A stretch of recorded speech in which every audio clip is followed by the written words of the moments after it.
তিনি বললেন, ফাওয়াজাদ আবদান মিন ইবাদিনা, অর্থাৎ মূসা আলাইহিস সালাম ও তার তরুণ সঙ্গী একসঙ্গে ভ্রমণ করল।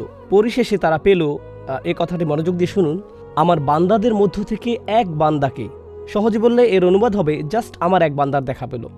আমার এক বান্দা বললে তো আমরা সবাই এর অন্তর্ভুক্ত। এটা তো বিশেষ কোনো মর্যাদাপূর্ণ বর্ণনা নয়। আমরা এখানে গভীর একটা বিষয় শিখছি। আল্লাহ সুবহানাহু ওয়া তাআলার নিকট কোনো ব্যক্তি যত বেশি জ্ঞান অর্জন করবে তত বেশি একজন সাধারণ বান্দা হিসেবে পরিচিতি পাবে।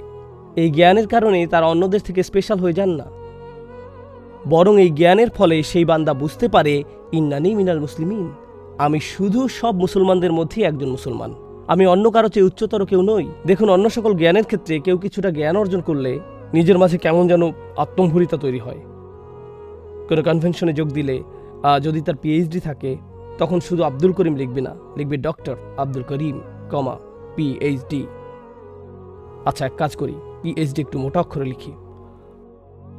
অথবা কারো কাছে নিজের পরিচয় দিতে গিয়ে বলবে, হেই, আমার নাম সালমান। না না না, আমার নাম ডক্টর সালমান।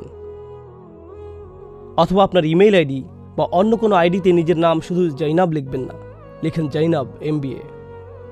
আপনাকে নিজের অর্জিত যোগ্যতাগুলো যোগ করে দিতে হবে, কারণ এর মাধ্যমে বোঝানো হয় আমার যোগ্যতা আছে। অনেকে এভাবে নিজেকে জাহির করতে দারুণ ভালোবাসে।